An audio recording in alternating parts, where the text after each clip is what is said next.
พุทโธสุสุโธกรุณามหันนาโวโยจันตสุทัพภลยานโรจโน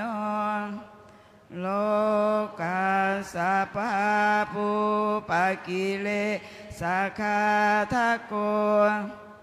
วันทามิพุทธังอะหัมมาทะเรนตังธัมโมปฏิโปวิยตัสสะสัทธุโนโยมัคคปากะมาตาเพทะพินนโกโลกุตโรโยจตทัตตทิปโนวันทามิธัมมังอะหัมมาทะเรนตังสังโฆสุเขตาปยติเขตสัญญิโตโยทิทัสสันโตสุขตานุโพธโกโลลัปปะหิโนอริโยสุเมธะโสวันทามิสังฆังอะหัมมาทะเรนตังอิเจวะเมกันตาภิพุชเนยกังวัตถุตายังวัฏทยตาภิสังขตังปุญญังมายายังมามาสาภูปัทวามาโหนตุเวตัสสะปะภาวะสิทธิยาอิทัตถาคโตโลเกอุปันโนอะระหะสัมมาสัมพุทโธธัมโมจะเทสิโตนิยานิโกอุปัสสามิโกปารินิพพานิโกสัมโพธคามิสุขตาปเวทิโตมายันตังธัมมังสุตวะเอวังชานามะชาติปิทุกขาชราปิทุกขมรณะปิทุกขังโสกปริเทวทุกขโทมนัสสุปายาสาปิทุกขาอาปิเยหิสัมปโยโคทุกขปิเยหิวิปปโยโคทุกขยัมปิชังนาลปฏิตัมปิทุกขังสังขิเตนะปัญจุปาทานาคันธาทุกขาเสยยาทิทางรูปูปาทานาคันโทเวทนุปาทานาคันโทสัญญูปาทานาคันโทสังขารูปาทานาคันโทวิญญาณุปาทานาคันโทเยสังปริยายาทรมาโนโสภควาเอวังพหุลังสาวเกวิเนติเอวังภาคาจะปนะสัพพะวะโตสาวเกสุอนุสาสนิพหุลาปวัตตติรูปังอนิจจังเวทนาอนิจจาสัญญาอนิจจาสังขาราอนิจจาวิญญาณังอนิจจังรูปังอนัตตาเวทนาอนัตตาสัญญาอนัตตา สังขาราอนัตตาวิญญาณังอนัตตาสัพเพสังขาราอนิจจาสัพเพธัมมาอนัตตาติตามยังโอตินามหาชาติยะชรามรณเนนะโสเกหิปริเทเวหิทุกเขหิโทมานัสเสหิอุปายาเสหิทุกโขตินนาทุกขปเรตาอาเปวนามิมัสสะเก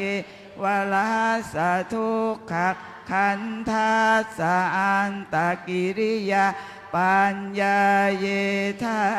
ติจิระปารินิพุตัมปิตังภคะวันตาสารนังคตามันจะภิกขุสังขันจะ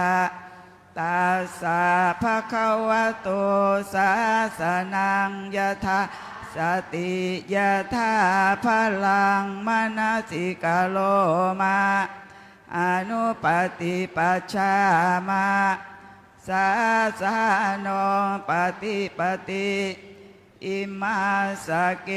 วลาสะทุกขขันธัสสะอันตกิริยายาสังวัตตุวันธามิเจติยังสัพพังสัพพะทาเนสุปฏิทิตังสารีริกตาตุมหาโพธิงพุทธารูปังสักกัลังสัทธาอาชาโพนโตสุกปกัสสะอัตถมีทีวโสเอวรูโปโขโพนโตทีวโสพุทเทนะภควตาปัญญัตตัสสะธรรมสวนัสสะเจวะตตถายะอุปาสกะอุปาสิกานังอุโปสถากรรมสัจจกาโลโหติหันธมยังโพนโตสัพเพอิทะสมาคตาตัสสะภะคะวะโตธัมมานุธัมมะปฏิปติยาปูชนถายะอิมันจรติงอิมันจทีวสังอัฏฐังคัสมนาคตังอุโปสถังอุปวสีสามาติกาละปริเฉทังกัตตวาตังเวรมณิงอารมนังกริตวาอวิคิตจิตตาหุตวาสักกัจจังอุโปสถังคานิสมาธิเยยามะอีทีสิงหิอุโปสถกาลังสัมปัตตานังอัมหากังชีวิตังมานิรัตกังโหตุท่านผู้เจริญทั้งหลายข้าพเจ้าขอประกาศเรื่องความที่จะได้สมาทานอุโบสถศีลตามกาลสมัยพร้อมด้วยองค์8ประการให้ท่านสาธุชนอุบาสกอุบาสิกาทั้งหลายได้ทราบในเบื้องต้นก่อนแต่จะสมาทานณบัดนี้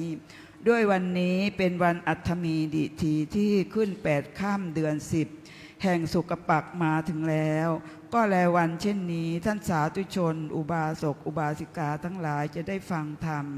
และสมาทานอุโบสถศีลอันประกอบด้วยองค์8ประการที่พระพุทธเจ้าทรงประทานบัญญัติไว้เพื่อประโยชน์แก่การฟังธรรมนั้นบัดนี้ขอกุศลอันยิ่งใหญ่จงเกิดมีแก่เราท่านทั้งหลายที่ได้มาประชุมพร้อมกันณสถานที่นี้พึงมีจิตยินดีที่จะสมาทานองค์อุโบสถ8ประการเหล่านี้ด้วยความเคารพเถิดเพื่อบูชาพระผู้มีพระภาคอรหันตสัมมาสัมพุทธเจ้าพระองค์นั้นด้วยธรรมานุธรรมะปฏิบัติตามกำลังของเราท่านทั้งหลายซึ่งเป็นคฤหัสถ์ด้วยชีวิตเราได้ดำรงมาจนถึงวันอุโบสถเช่นนี้นับว่าเป็นบุญญาราศีกุศลอันยิ่งใหญ่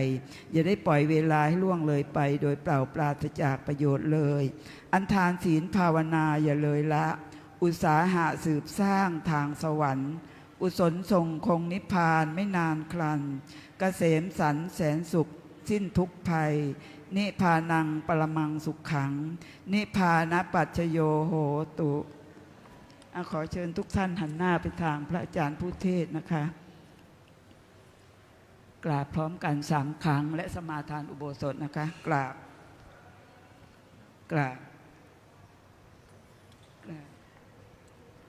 มายังพันเตติสรเนนะสหะอาทังคสมนาคตังอุปสทังยาจามะทุติยามปิมยังพันเตติสรเนนะสหะอาทังคสมนาคตังอุปสทังยาจามะตาติยามปิมยังพันเตติสรเนนะสหะอาทังคสมนาคตังอุปสทังยาจามะนะโมตัสสะภะคะวะโตอะระหะโตสัมมาสัมพุทธัสสะนะโมตัสสะภะคะวะโตอะระหะโตสัมมาสัมพุทธัสสะนะโมตัสสะภะคะวะโตอะระหะโตสัมมาสัมพุทธัสสะนะโมตัสสะภะคะวะโตอะระหะโตสัมมาสัมพุทธัสสะนะโมตัสสะภะคะวะโตอะระหะโตสัมมาสัมพุทธัสสะนะโมตัสสะภะคะวะโตอะระหะโตสัมมาสัมพุทธัสสะพุทธังสารนังคัจฉามิพุทธังสรณังคัจฉามิ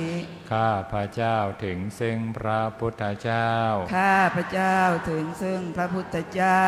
เป็นที่พึ่งเป็นที่ละลึกเป็นที่พึ่งเป็นที่ละลึกธัมมังสารนังคัจฉามิธัมมังสรณังคัจฉามิข้าพระเจ้าถึงซึ่งพระธรรมข้าพระเจ้าถึงซึ่งพระธรรมเป็นที่พึ่งเป็นที่ละลึกเป็นที่พึ่งเป็นที่ละลึกสังฆังสารนังคัจฉามิสังฆังสรณังคัจฉามิข้าพระเจ้าถึงซึ่งพระสงฆ์ข้าพระเจ้าถึงซึ่งพระสงฆ์เป็นที่พึ่งเป็นที่ละลึกเป็นที่พึ่งเป็นที่ละลึกทุติยัมปีพุทธังสารนังคัจฉามิทุติยัมปีพุทธังสรณังคัจฉามิข้าพระเจ้าถึงซึ่งพระพุทธเจ้าข้าพระเจ้าถึงซึ่งพระพุทธเจ้าเป็นที่พึ่งเป็นที่ละลึกเป็นที่พึ่งเป็นที่ละลึกแม้หนที่สองแม้หนที่สองทุติยัมปีธัมมังสารนังคัจฉามิทุติยามปิธัมมังสรณังคัจฉามิข้าพระเจ้าถึงซึ่งพระธรรมข้าพระเจ้าถึงซึ่งพระธรรมเป็นที่พึ่งเป็นที่ละลึกเป็นที่พึ่งเป็นที่ละลึกแม้หนที่สองแม้หนที่สองทุติยัมปีสังฆังสารนังคัจฉามิทุติยามปิสังฆังสรณังคัจฉามิข้าพระเจ้าถึงซึ่งพระสงฆ์ข้าพระเจ้าถึงซึ่งพระสงฆ์เป็นที่พึ่งเป็นที่ละลึกเป็นที่พึ่งเป็นที่ละลึกแม้หนที่สองแม้หนที่สองตาติยัมปีพุทธังสารนังคัจฉามิตาติยัมปีพุทธังสรณังคัจฉามิข้าพระเจ้าถึงซึ่งพระพุทธเจ้าข้าพระเจ้าถึงซึ่งพระพุทธเจ้าเป็นที่พึ่งเป็นที่ละลึกเป็นที่พึ่งเป็นที่ละลึกแม้หนที่สามแม้หนที่สามตาติยัมปีธัมมังสารนังคัจฉามิตาติยัมปิธัมมังสรณังคัจฉามิข้าพระเจ้าถึงซึ่งพระธรรมข้าพระเจ้าถึงซึ่งพระธรรมเป็นที่พึ่งเป็นที่ละลึกเป็นที่พึ่งเป็นที่ละลึกแม้หนที่ส 3แม้หนที่สาม ตติยัมปิสังฆังสารนังคัจฉามิ ตติยามปิสังฆังสรณังคัจฉามิ ข้าพระเจ้าถึงซึ่งพระสงฆ์ ข้าพระเจ้าถึงซึ่งพระสงฆ์ เป็นที่พึ่งเป็นที่ละลึก เป็นที่พึ่งเป็นที่ระลึก แม้หนที่สาม แม้หนที่สาม ติสรณะคะมานานิธิตัง อามะพันเต ปานาติปาตาเวรมณีสิกขาปะทังสมาธิยามิ ปานาติปาตา เว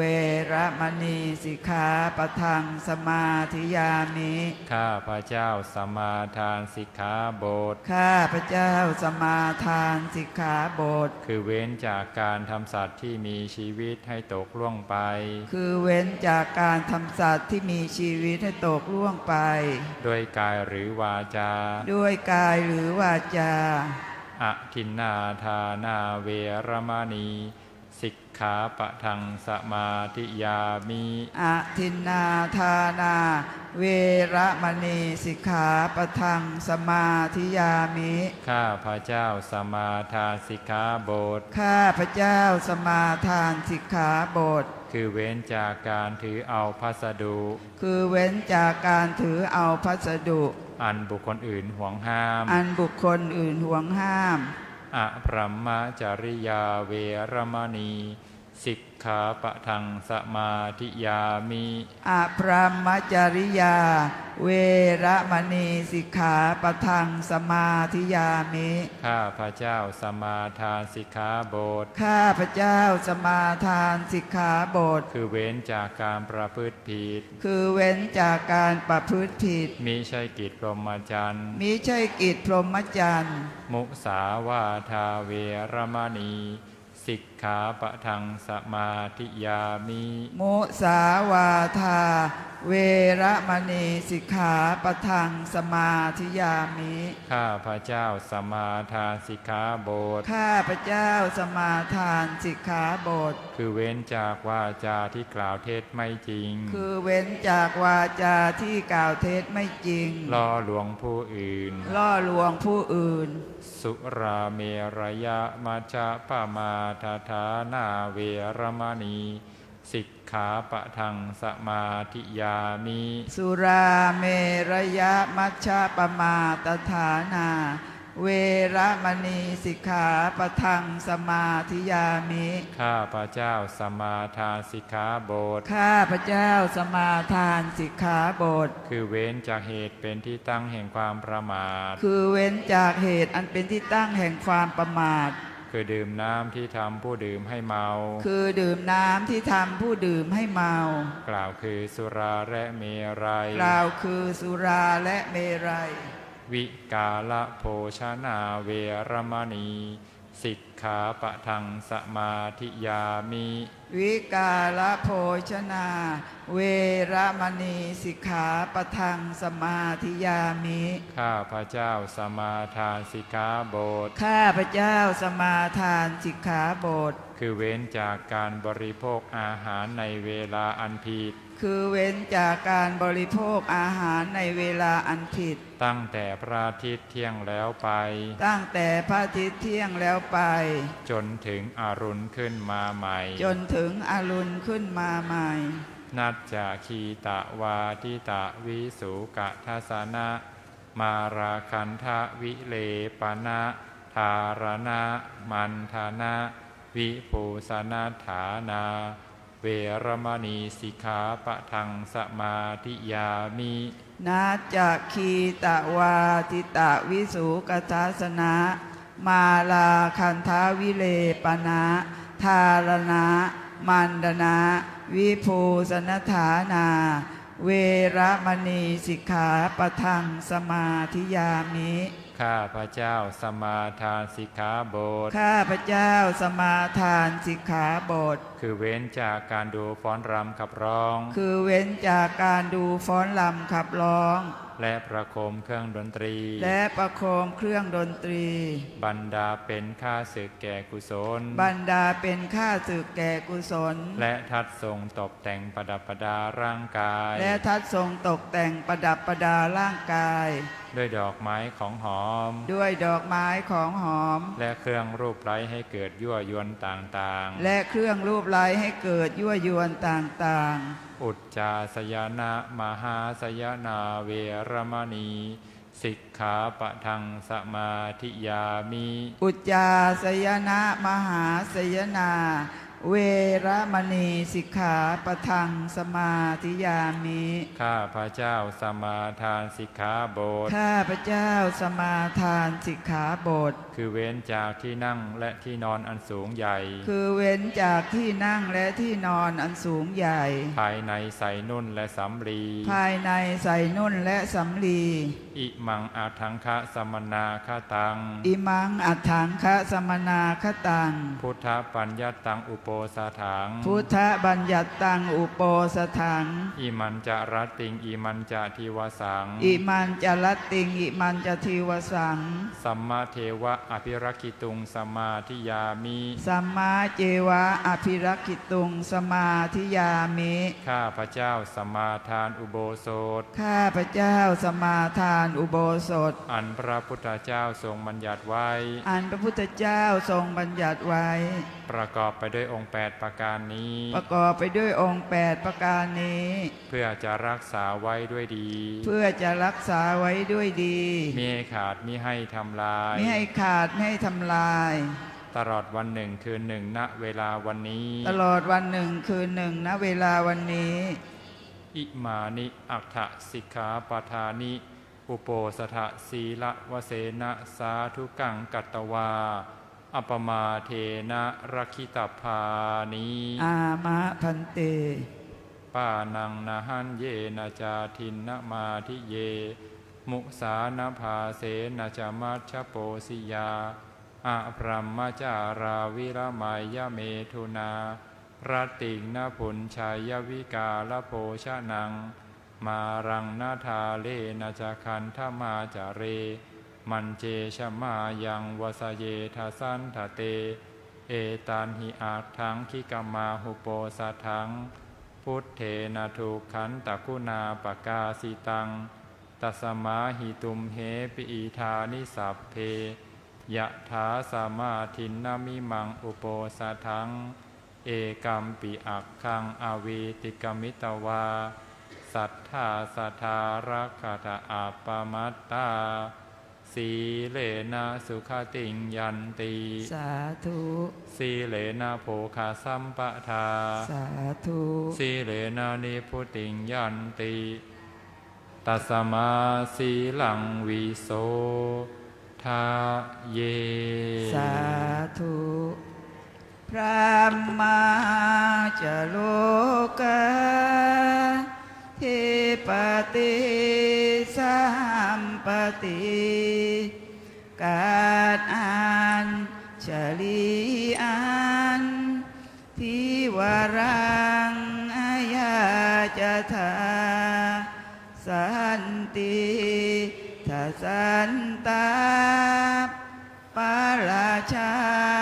คาจาติกาเทเสตุทามังอนุกรรมปิมังปัจจังจาตุทัสสีบานนาราสียาจะปักขันสัตธามิกาลาพุทเทนะปัญญาตาสัทธามัตสวนาสิเมอัตถมิโคอายันธานิสัมปัตตาภิรักขิตาเตนายังปริสาธรรมัง โสตุงอิทัสสมาคตาสาธุอโยภิกขุสังโฆกโรตุธัมมาเทศนังอายัญจาปริสาสัพพาอาติกาตวาสุนาตุตังอิธานิตัสสะภะคะวะโตอะระหะโตสัมมาสัมพุทธัสสะปรินิพพานโตปัฏฐายะอัฏฐสัทธีสังวัชรุตระปัญจสตาธิกานิทเวสังวัชระสหัสสานิอติกันตานิปัจจุปันนะกาลวเสนะโปถะปาทมาสัสสะเอกัตติงสติมังที่นังวาระวเสนะปนะอาทิจวาโรโหติเอวังตัสสะภะคะวะโตปรินิพพานาศาสนายุกาละคณนาสละเขตพาอิโตปรังสักกัจจังธัมโมโสตัพโพสุภมัสสดุพระพุทธศาสนายุกาลนับจำเดิมแต่วันเสด็จดับขันธปรินิพพานแห่งองค์สมเด็จพระผู้มีพระภาคอรหันตสัมมาสัมพุทธเจ้าพระองค์นั้นบัดนี้ร่วงแล้ว 2,568 พระวสาปัจจุบันสมัยสิงหาคมมาสสุรทินที่ 31วันนี้วันอาทิตย์เป็นปัจจุบันวาลพระพุทธศาสนายุกาลนับจำเดิมแต่วันเสด็จดับขันธปรินิพพานแห่งองค์สมเด็จพระผู้มีพระภาคเจ้าพระองค์นั้นมีในอันพุทธศาสนิกบริษัททั้งหลายจะพึงกำหนดนับด้วยประการฉนี้เบื้องหน้าต่อแต่นี้ขอจงตั้งสมณาหารจิตฟังธรรมภาสิทธิ์ดังจะแสดงณบัดนี้โดยเคารพเทินนะโมตัสสะภะคะวะโตอะระหะโตสัมมาสัมพุทธัสสะนะโมตัสสะภะคะวะโตอะระหะโตสัมมาสัมพุทธัสสะนะโมตัสสะภะคะวะโตอะระหะโตสัมมาสัมพุทธัสสะกะถันจะภิกขเวภิกขุจิตเตจิตตานุปัสสีวิหารติอิทาภิกขเวภิกขุสราคังวาจิตตังสราคังจิตตันติปชานาติวีตราคังวาจิตตังวีตราคังจิตตันติปชานาติติอีณบัดนี้อาตมภาพจะได้แสดงพระธรรมเทศนาในพระสุตตันตปิฎกทีฆนิกายมหาวรรค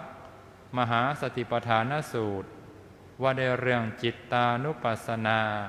เพื่อเป็นเครื่องประคับประคองฉลองศรัทธาประดับปัญญาบารมีส่งเสริมกุศลบุญญาราศีในสัมมาปฏิบัติของท่านสาธุชนพุทธบริษัทตามสมควรแก่เวลาดำเนินความตามพระบาลีที่ยกขึ้นเป็นอุเทศบทว่ากะถันจะภิกขเวภิกขุจิตเตจิตตานุปัสสีวิหารติอิทาภิกขเวภิกขุสราคังวาจิตตังสราคังจิตตันติปชานาติวีตราคังวาจิตตังวีตราคังจิตตังติปชานาติแปลความว่าภิกษุพิจารณาเห็นจิตในจิตอยู่อย่างไร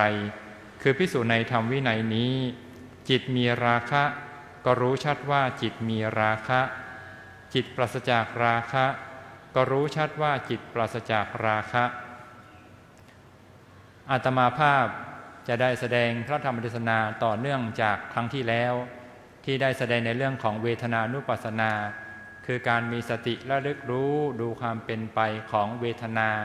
ความรู้สึกต่างๆวันนี้จะได้มาแสดงในเรื่องของจิตก็คือนามชนิดหนึ่งชีวิตของเรานั้นประกอบด้วยกายกับใจกายกับจิต กายและจิตทั้งสองอย่างสองประการเรียกว่าบุคคลนั้นมีชีวิตอยู่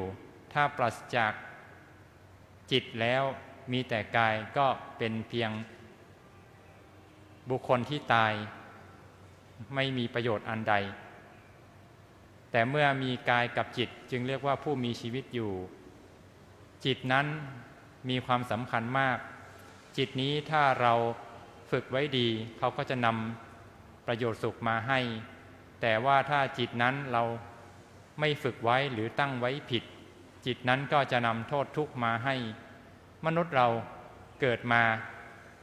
ได้ยินว่ามนุษย์นั้นเป็นสัตว์ประเสริฐจริงๆแล้วมนุษย์ไม่ใช่สัตว์ประเสริฐมนุษย์จะประเสริฐต่อเมื่อมนุษย์ผู้นั้นผ่านการฝึกอบรมเท่านั้นถ้าเพียงแค่เกิดมายังไม่เรียกว่าประเสริฐเพราะเกิดมาแล้วบางคนอาจจะเอาชีวิตนั้นไปทำสิ่งที่ไม่ดีไม่งามไปคดไปโกงไปหลอกไปลวงฉะนั้นน่ะมนุษย์จะประเสริฐก็ผ่านการฝึกนั่นเองฝึกด้วยอะไรฝึกด้วยศีลสมาธิและปัญญาเมื่อผ่านการฝึกแล้วจึงจะเรียกว่ามนุษย์ที่ประเสริฐวันนี้เราจะมาเรียนรู้การพัฒนาจิตกันมาฝึกจิตกัน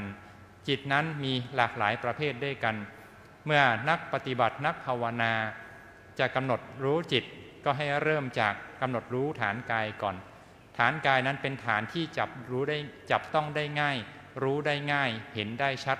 ครูบาอาจารย์จึงสอนให้เราเอาจิตเอาสติไประลึกรู้ที่ฐานของกายไม่ว่าจะเป็นบริเวณจมูกลมหายใจเข้าออก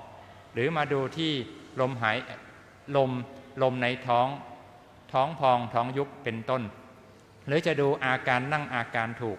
อาการต่างๆของร่างกายระลึกรู้ไปตามที่มีอยู่เป็นอยู่แม้นว่าเราจะระลึกรู้พยายามระลึกรู้มีสติอยู่กับฐานกายอย่างไรแต่ก็ใจก็ไม่ใช่จะอยู่ตรงนั้นตลอด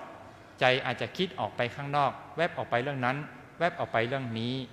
เมื่อใจคิดออกไปแวบออกไปพิจารณาถึงเรื่องราวต่างๆก็ให้นักปฏิบัติหรือผู้ปฏิบัตินั้นเพียรกำหนดรู้ฐานจิตคิดออกไปครั้งใดก็ให้ระลึกรู้ว่าขณะนี้จิตคิดออกไปคิดหนอจิตฟุ้งซ่านออกไปก็ให้ระลึกรู้ว่าขณะนี้จิตฟุ้งซ่านออกไปฟุ้งหนอจิตพิจารณาธรรมอยู่ก็ให้ระลึกรู้ว่าขณะนี้จิตพิจารณาธรรมพิจารณาหนอพิจารณาหนอผู้ปฏิธรรมที่ตั้งอกตั้งใจปฏิบัติแม้ว่า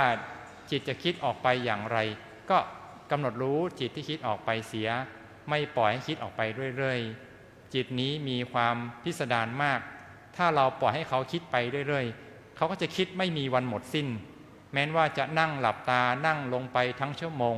แต่ก็อาจจะได้ความคิดได้ไอเดียทั้งชั่วโมงเลยไม่ใช่ได้สติได้สมาธิได้ปัญญาแต่ว่าได้ความคิดได้อาจจะได้ธรรมะแต่ก็เป็นธรรมะระดับความคิดเป็นการคิดพินิจพิจารณาบางคนบอกว่ามานั่งภาวนาก็นั่งปล่อยใจคิดไปเรื่อยเปื่อยการทำแบบนั้นเป็นการทำที่ไม่ถูกต้องนักปฏิบัติเราจะต้องเพียรระลึกรู้จิตต่างๆไม่ใช่ปล่อยให้คิดไปเรื่อยๆไม่ใช่นั่งหลับตาไปปล่อยจะให้คิดไปเพราะใจนี้มันคิดไปได้เรื่อยๆไม่มีที่สิ้นสุดแม้ว่าเราจะเอารถบรรทุกมาขนความคิดไปทิ้งมันก็เกิดอีกอยู่ร่ำไปเพราะความคิดนี้เกิดขึ้นได้ทั้งวันแม้แต่ตอนนอนยังคิดได้อีกเลยเป็นธรรมชาติของจิตเมื่อความคิดต่างๆเกิดขึ้นผู้ปฏิบัตินักปฏิบัตินักภาวนาอย่าปล่อยให้ความคิดนั้นเกิดขึ้นอย่างเดียวเราจะต้องเพียรระลึกรู้เสียตามความเป็นจริงตอนที่สติยังไม่มีกำลังสมาธิยังไม่มีกำลังกำหนดหลายครั้งกว่าความคิดนั้นจะหายไปคิดหนออาจจะหลายครั้งกว่าความคิดนั้นจะหมดลงแต่ถ้าเราปฏิบัติจนสติสมาธิมีกำลังมากขึ้นเพียงแค่กำหนดรู้ทีสองทีความคิดนั้นก็ดับหายไปทันทีอันนี้ก็เกิดจากความกำลังสติกำลังสมาธิของบุคคลนั้นๆความคิดนี้มีทั้งความคิดดีและความคิดไม่ดีนั่งสมาธิไปบางคนนั่งสมาธิไปมันเพลินมันคิดดีมันก็เลยปล่อยลืมไปนั่งไปช่วงนี้ใกล้งานศาสตร์จีนคิดละเดี๋ยวก่อนเดี๋ยวจะไปทำนั่นจะไปซื้อไก่ซื้อเป็ด จะไปจัดเตรียมจะโทรหาญาติคนนั้นคนนี้จะได้เตรียมถ้าเป็นคนใต้ก็ใกล้ประเพณีชิงเปรตคนล้านนาก็ใกล้กับประเพณีสลักกระพัดเป็นต้นก็จะคิดแต่เรื่องดีๆที่จะต้องทำหรือบางคนก็นั่งไปก็คิดแต่เรื่องเก่าๆที่ไม่ดีไม่งามคิดหวนหาอะไรอาวรณ์กับสิ่งที่ผ่านมาคิดไม่ดีเรื่องไม่ดีคนน้นเรื่องไม่ดีคนนี้นั่งหลับตาลงก็จริงแต่อาจจะคิดถึงคนข้างๆคิดถึงแต่เรื่องแย่ๆของคนอื่นความคิดทั้งดีและไม่ดีเมื่อเกิดขึ้นนักปฏิบัตินักภาวนาจะต้องไม่ปล่อยไว้ไม่ใช่ว่าโอ้ยพอเราคิดดีเราก็ปล่อยให้ความคิดนั้นไหลไปเรื่อยเลยเพราะความคิดดีนี้มันเพลินยิ่งปฏิบัติธรรมก้าวหน้าบางทีพอเกิดความคิดดีๆมันเพลินคิดไปเลยนะโอ้ยเราคิดว่าเราจะอยากจะให้เรานั่งแล้วสบายนั่งแล้วจิตสงบไม่ฟุ้งซ่านจิตไม่มีนิวรณ์รู้สึกว่าพบกับความสุขสงบในจิตในใจทีนี้ก็คิดถึงละทีนี้คิดถึงพ่อคิดถึงแม่คิดถึงสามีคิดถึงภรรยาคิดถึงลูกอยากจะให้เขามารู้มาเห็นแบบเราจังหรือบางคนอาจจะคิดไปโอ้ยเดี๋ยวจะไปซื้อหนังสือพระไตรปิฎกไปถวายวัดนั้นวัดนี้จะเป็นเจ้าภาพกฐินเจ้าภาพผ้าป่าความคิดดีๆก็จะผุดขึ้นเยอะมากมายฉะนั้นเนี่ยนักปฏิบัติธรรมเมื่อรู้เช่นนี้เราจะไม่ปล่อยใจไปกับความคิดแม้ว่าจะเป็นความคิดฝ่ายดีก็ตามเราจะต้องเพียรระลึกรู้ความคิดเหล่านั้นเสียว่าคิดหนอคิดหนอคิดหนอทำไมเราต้องมาละล่ะความคิดดีก็ต้องละความคิดไม่ดีก็ต้องละในระหว่างการภาวนาในระหว่างการปฏิบัติธรรมคือเราจะไม่เอาทั้งความคิดดีและความคิดไม่ดีเราต้องรู้เท่าทันเท่านั้นคือละรู้คิดหนอคิดหนอให้รู้ทันความคิดทั้งดีและไม่ดีที่เกิดขึ้นเพราะการทำเช่นนี้จะทำให้เราเห็นสภาพธรรมหรือเห็นธรรมะจริงๆว่าความคิดนั้นเป็นเพียงแค่ความคิดหาใช่มีเราหาใช่มีเขาไม่แต่ถ้าไม่กำหนดไม่มีสติก็จะมีความรู้สึกว่าเรากำลังคิดอยู่นะเรากำลังคิดจะสร้างโบสถ์เรากำลังคิดจะทำนั่นทำนี่มีแต่ตัวเราเท่านั้นเลยตัวเราก็เกิดขึ้นเวลาจิตคิดออกไปในเรื่องราวต่างๆแต่ถ้ากำหนดรู้เสียว่าคิดหนอคิดหนอก็จะเป็นเพียงแค่อารมณ์หรืออาการคิดที่เกิดขึ้นแต่จะไม่มีตัวเราหรือตัวเขาอย่างเวลามองไปที่จิตของผู้อื่นเวลาเขาไม่พอใจเขาโกรธเขาหงุดหงิดถ้าเราไปดูที่ตัวเขาเราก็จะรู้สึกไม่พอใจแต่ถ้าเรามองไปที่ตัวกิเลสเราก็จะเห็นว่าอ๋อกิเลสมันเกิดขึ้นในใจเขาในเมื่อเขาเกิดความโกรธเขาก็แสดงออกมาแบบนี้แต่ถ้าเกิดเขาพอใจเขาจะแสดงอาการแบบนี้มองเห็นเป็นกิเลสตนเองก็มองตนเองก็มองกิเลสแต่ไม่ใช่มองที่ตัวตนมองที่ตัวเราให้มองดูจิตที่เกิดขึ้นต่างๆอย่างเวลาเรานั่งสมาธิบางทีได้ยินเสียงเหมือนมีอะไรมารบกวนหรือมีอะไรแบบมาเรียกสมมติว่าได้ยินเสียงต่างๆบางทีบางคนก็อาจจะคิดต่างๆนานาหรือเกิดความกลัวได้เกิดความกลัวผีบ้างเกิดความกลัวสิ่งลี้ลับบ้างเวลาเราปฏิบัติไม่ใช่ให้เป็นเรามองที่ผีถ้าเรามองที่ผีเนี่ยนั่งไปลืมตาไปอยู่ทางนี้หรือเปล่าซ้ายหรือเปล่าอยู่ทางขวาหรือเปล่าถ้าเรามัวแต่มองแบบนี้ก็จะทำให้จิตนั้นเกิดความกลัวไม่มีที่สิ้นสุดแต่ถ้านักปฏิบัตินักภาวนาเปลี่ยนมาดูที่ใจเสียใจที่กำลังกลัวอยู่กลัวเนาะกลัวเนาะกลัวเนาะจิตที่กลัวนั้นก็จะเห็นความเป็นจริงว่าจิตนั้นจิตที่กลัวนั้นเกิดขึ้นตั้งอยู่แล้วก็หายไปไม่ใช่ตัวเราไม่ใช่ของเราเกิดญาณเกิดปัญญาและความกลัวก็จะหายไปอันนี้คือการกำหนดรู้จิตการกำหนดรู้ความคิดซึ่งจิตความคิดนั้นมีเยอะแยะมากมายความคิดนั้นเรียกว่าเป็นอะไรที่พิสดารมากบางคนนั้นปล่อยจิตปล่อยใจคิดไปต่างๆนานาคิดปรุงแต่งอาจจะหลงผิดอาจจะเกิดความเข้าใจผิดว่าตนเองเป็นนั่นเป็นนี่ได้นั่นได้นี่บางคนเห็นนั่งสมาธิไปเห็นสวรรค์เห็นวิมานต่างๆก็คิดปรุงแต่งไปต่างๆนานาเกิดความยินดีเกิดความพอใจหรือบางคนนั่งสมาธิไปเห็นนรกเห็นสวรรค์แล้วเกิดความ กลัวเกิดความหวาดหวั่นไม่กล้าที่จะนั่งสมาธิจริงๆแล้วจะเห็นสวรรค์เห็นเทวดาเห็นนางฟ้าหรือจะเห็นนรกเห็นเปรตก็ตามถ้าเรารู้หลักการว่าอ๋อเห็นปุ๊บเกิดความกลัวก็กำหนดรู้จิตที่กลัวเสียตกใจก็กำหนดรู้จิตที่ตกใจเสียเราก็จะสามารถปฏิบัติภาวนาต่อไปได้แต่ถ้าเราไม่รู้หลักการไม่รู้วิธีการพอเห็นสมมติว่านั่งไปเห็นอะไรที่มันน่าหวาดกลัวบางคนอาจจะสะดุ้งลืมตามาแล้วไม่กล้านั่งอีกตลอดไปก็มีอย่างพระคุณเจ้าบางรูปท่านเล่าว่าขณะเป็นสามเณรท่านนั่งไปแล้วท่านเห็นหัวกะโหลกแล้วหัวกะโหลกนั้นมันพุ่งมาใส่หน้าท่านก็ตกใจลืมตาตั้งแต่นั้นก็ไม่กล้านั่งสมาธิอีกเลยจนกระทั่งบวชเป็นพระภิกษุได้มีโอกาสไปปฏิบัติจึงรู้ว่าอ๋อ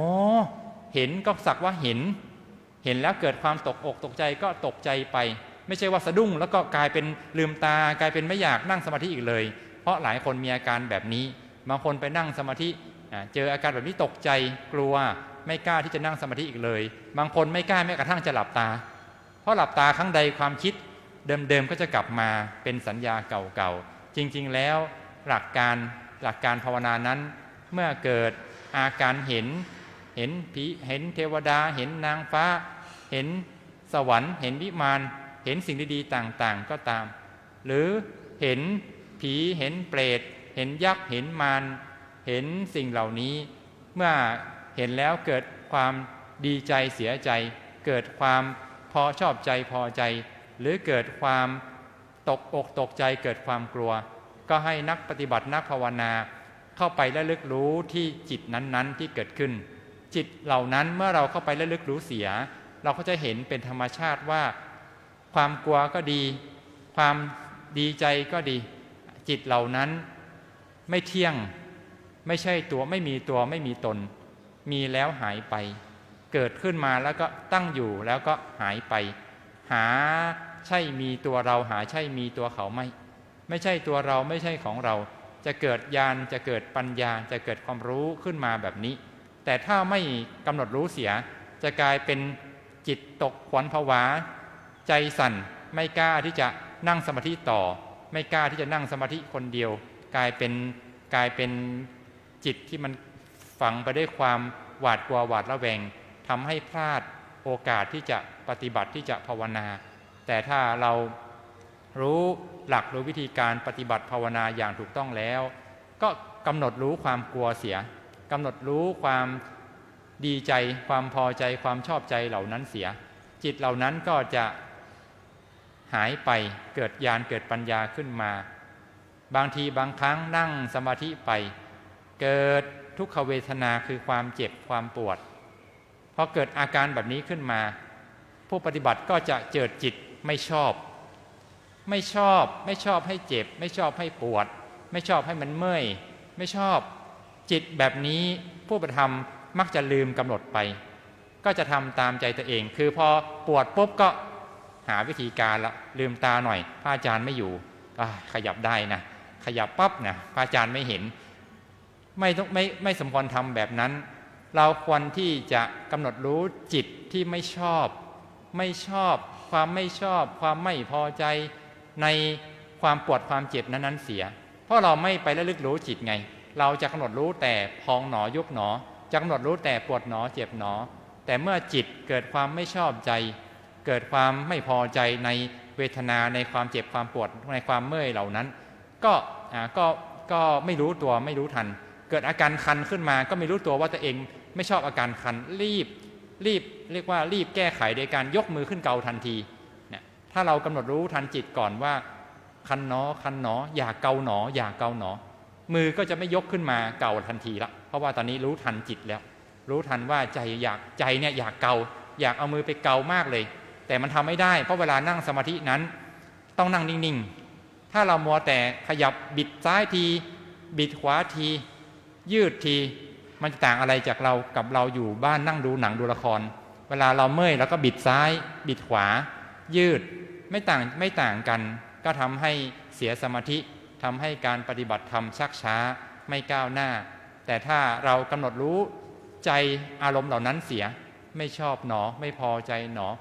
ถ้ามันอยากออกสมาธิล่ะ ก็อยากออกหนออยากลืมตาล่ะอยากลืมตาหนอก็จะเห็นว่าจิตเหล่านั้นจิตอยากออกจิตไม่ชอบจิตกลัวจิตไม่พอใจในความเจ็บความปวดเหล่านั้นเกิดขึ้นตั้งอยู่แล้วก็ดับไปมีแล้วหายไปจิตเหล่านั้นเกิดขึ้นได้ก็หายไปได้ถ้าเรากำหนดรู้เราจะเห็นอาการแบบนี้ทำให้เกิดกำลังใจในการปฏิบัติแต่ก่อนนั่งได้ไม่นานเลยเพราะว่านั่งลงไปไม่ถึง15 นาทีมาแล้วเดี๋ยวเมื่อยเดี๋ยวชาเดี๋ยวเหน็บเดี๋ยวปวดแล้วก็โยมก็จะมักจะอ้างว่าโอ้ท่านโยมแก่แล้วไม่ไหวนั่งเมื่อไหร่โยมก็ปวดก็เจ็บอาตมาก็อยากจะบอกโยมว่าโยมอาตมาก็เจ็บก็ปวดเหมือนกันไม่ใช่แต่โยมเจ็บโยมปวดเหมือนกันหมดแหละเพราะว่าขันธ์ห้านี้มีเวทนาคือความเจ็บความปวดเหมือนกันถ้าเรานั่งนานไม่ว่าเด็กไม่ว่าคนแก่เหมือนกันก็คือพบกับอาการเจ็บอาการปวดอาการชาแต่เมื่อเกิดอาการเหล่านี้แล้วถ้าเรารู้หลักการวิธีการเราก็จะเข้าไประลึกรู้มีสติระลึกรู้ความเป็นจริงจะไม่มัวแต่ไปนั่งขยับนั่งเปลี่ยนแปลงนั่งแก้ไขหรือบางคนปฏิบัติไปเจริญสติไปก้าวหน้าขึ้นแรกๆก็เจอแต่ความเจ็บความปวดพอก้าวหน้าขึ้นความเจ็บความปวดหายไปทีนี้เกิดปีติเกิดความอิ่มอกอิ่มใจเกิดปัสสัทธิเบากายเบาใจเดินจงกรมเบาสบายแป๊บเดียวชั่วโมงแล้วนั่งสมาธิลงแป๊บเดียวครบชั่วโมงแล้วกำหนดได้ดีจิตไม่วอกแวกจิตไม่ฟุ้งซ่านมีสติระลึกรู้ต่างๆได้ความเจ็บความปวดจากที่เคยมีมาบัดนี้ทนได้สบายเลยไม่รู้สึกทรมานเจ็บแค่ไหนก็ทนได้นั่นเป็นเพราะว่าตอนนี้ตัวเองเกิดสุขเวทนาคือเวทนาฝ่ายดีนั่นเองเมื่อเกิดเวทนาแบบนี้ผู้ปฏิธรรมที่ไม่รู้ไม่เข้าใจก็จะขาดสติไปเกิดความชอบอีกเมื่อกี้ไม่ชอบใช่ไหมตอนนี้ชอบอีกละชอบใจติดใจในความสุขเหล่านั้นบางคนพูดว่าความสุขในโลกที่เคยพบเจอมาเทียบไม่ได้กับความสุขแบบนี้เลยเมื่อปีติเกิดขึ้นมันช่างสุขช่างวิเศษเหลือเกินความสุขเหล่านี้ถ้าเราไม่มีสติและระลึกรู้ทัน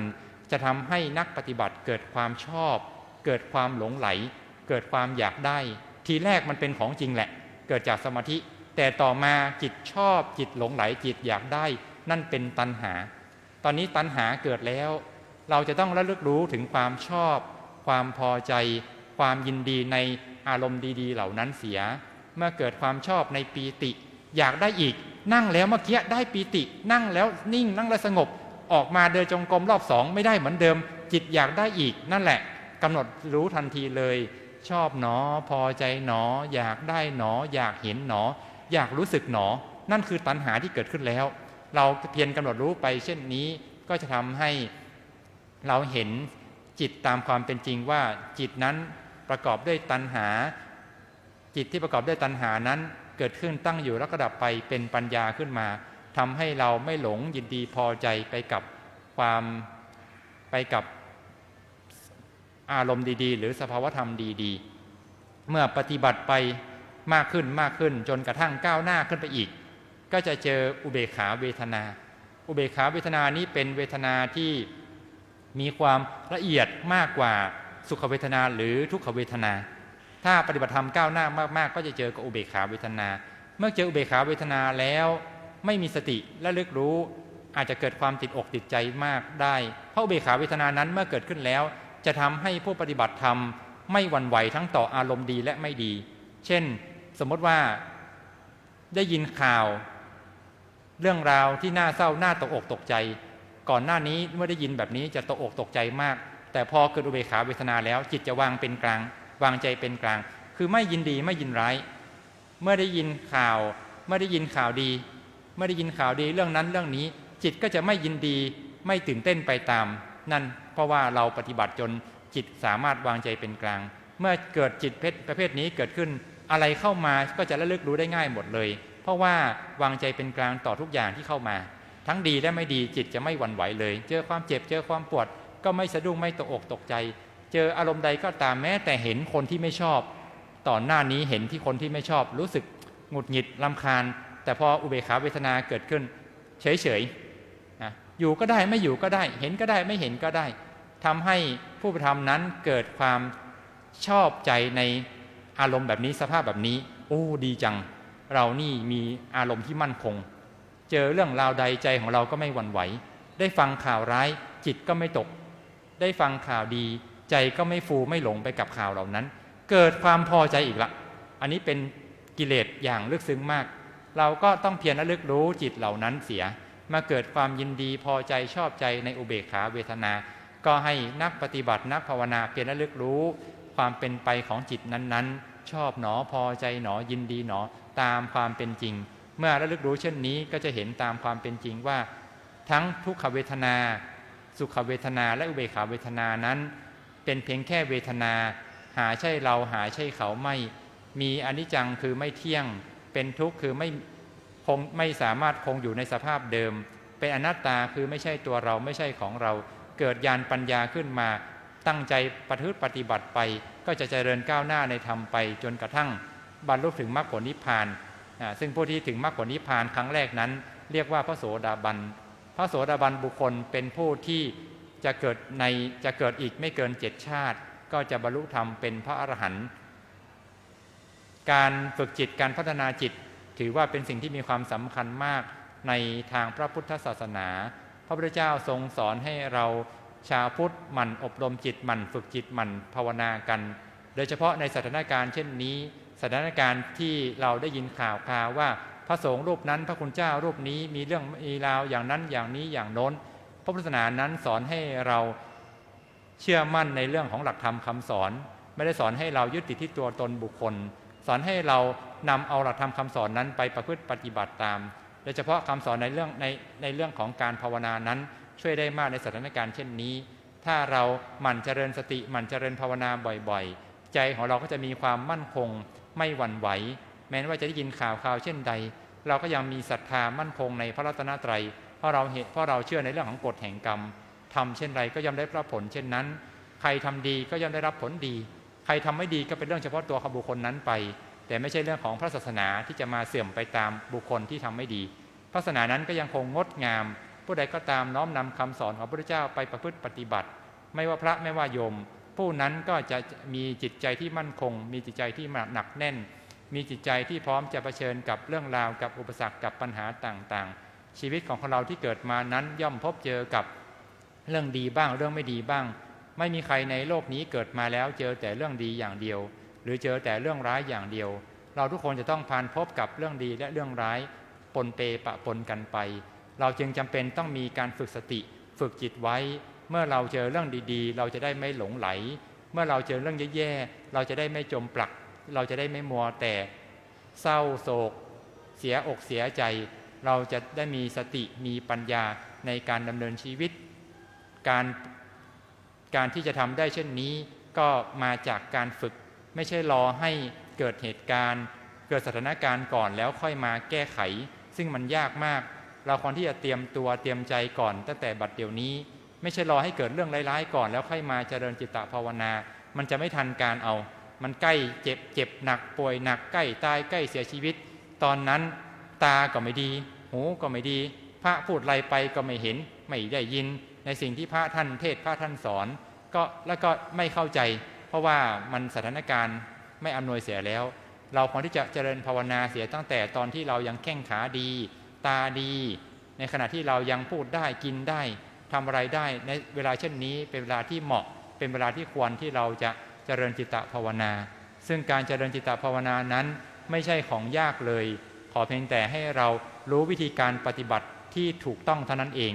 เมื่อเรารู้วิธีการปฏิบัติที่ถูกต้องแล้วมีความเห็นที่ถูกต้องแล้วเราปฏิบัติที่ถูกต้องผลก็คือทำให้เรานั้นมีความสุขในการประพฤติปฏิบัติธรรม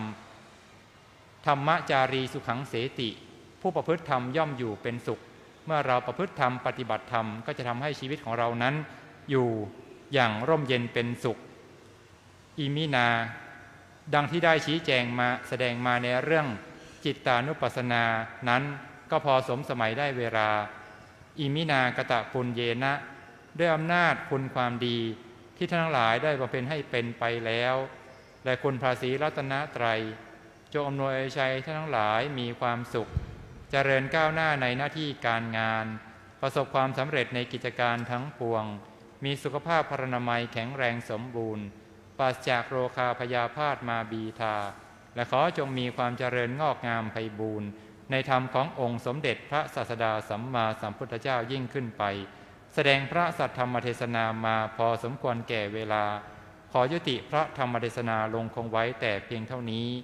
เอวังก็มี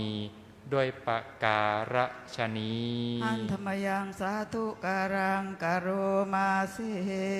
สาธุสาธุสาธุโยเทวตาสันติวิหารวาสินีพวนเปขันเลพวนที่ขันเลตาหิงตาหิงตอนธรรมบันทานเนนภวันตุปูนชินตานส่วนทิ้งกรวนเตนวิหารมันดเลนเทลาจะมันชานวกาจะพิงขวนสอนลามิกรทานปฏิอุปาสการขอมาจันเทสอนนิคมาจะอิสรานสัพพานภูตาสุขิตาภวันตุเตฉลามพุทธาเยปิจาอันดสัมภวานสังเสนทจรตาอันทวนพัมปาติการนิยานิกังธรรมวัลลังปฏิญญันเตสามเพบินโทยคาสกรวนดุสังขยังสาตุติรังสันดังธรรมมวลธรรมันทลาจะปุญคลานสังโฆหวนดุสมังโควะอันทายจะหิตายจาร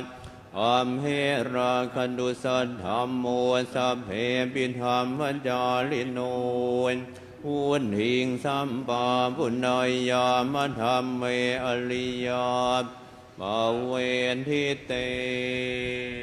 อาหังพุทธันจะธรรมันจะสังคันจะทรนังคตาอุปาสิกตังเทเสสิงภิกขุสังคสะสัมมุขา เอตังเมสรนังเขมังเอตังสรณมุตตมังเอตังสรณะมาคัมมาสัพพะทุกขาปมุจจเยยะถาพรังเจริยาหังสัมมาสัมพุทธัสสะสนังทุกขานิสรณะเสวะภาคีนิสังอนาคเตกาเยนะวาจายวเจตสาวาพุทเทกุกัมมังปกตังมยายังพุทโธปฏิคันหาตุอัจฉยันตังกาลันตะเลสังวริตุงวพุทเทกาเยนะวาจายวเจตสาวาธัมเมกุกัมมังปกตังมยายังธัมโมปฏิคันหาตุอัจฉยันตังกาลันตะเลสังวริตุงวธัมเมกาเยนะวาจายวเจตสาวาสังเคกุกัมมังปกตังมยายังสังโฆปฏิคันหาตุอัจฉยันตังกาลันตะเลสังวริตุงวสังเคหันตถานิมยังพันเตอาปุจฉามะพหุกิจจามะยังพหุกรณียา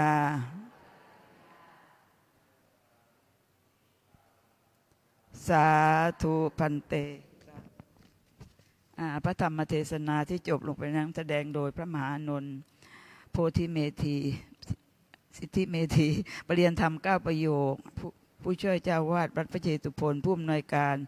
ศูนย์ปฏิบัติธรรมวิปัสสนากรรมฐานวัดโพค่ะท่านแสดงพระธรรมเทศนาวันนี้เรื่องจิตตานุปัฏฐนาปฏิปทานลึกซึ้งเจ้าข่าพระอาจารย์อนุโมทนาสาธุขอเชิญทุกท่านนะคะถวายร่วมถวายปัจจัยทายธรรมขอเชิญค่ะขอเชิญนะคะพิธีกรรมในพระโบสถก็จบลงเพียงแค่นี้นะคะทุกท่านก็เสร็จแล้วก็ลงไปถวายสังฆทานตรงพระระเบียงนะคะอนุโมทนาสาธุค่ะสาธุสาธุ